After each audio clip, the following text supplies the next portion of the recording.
Je vous présente comment je fais un allongement du tendon d'Achille selon la technique de Strayer. Je repère le nerf sciatique et je vais injecter 20 ml de xylocaïne tout autour du nerf.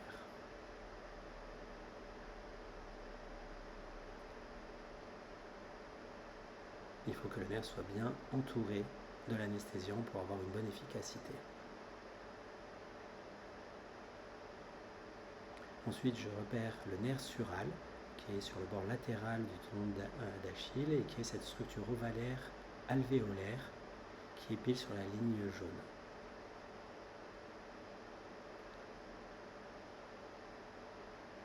C'est la seule structure qui pourrait potentiellement être lésée pendant l'intervention, donc il faut bien savoir où est-ce qu'elle est. Ensuite, je vais faire une hydrodissection dans le péritendon, au-dessus de la lame des gastrocnémiens.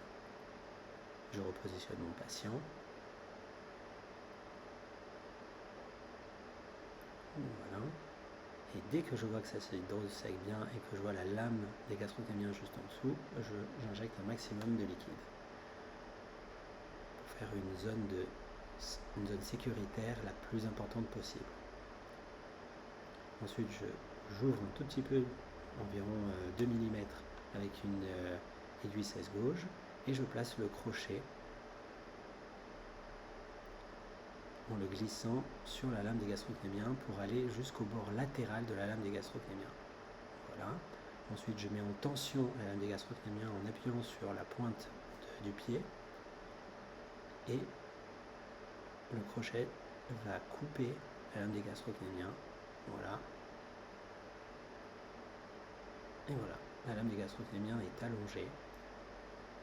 Et là, je vais vérifier, donc en médial, il y a une grande ouverture qui est moins importante en latéral, tout simplement parce qu'il y a moins de contraintes. Je vérifie, donc genou en extension, il y a bien une ouverture d'environ 2 cm en médial et un petit peu moins en latéral.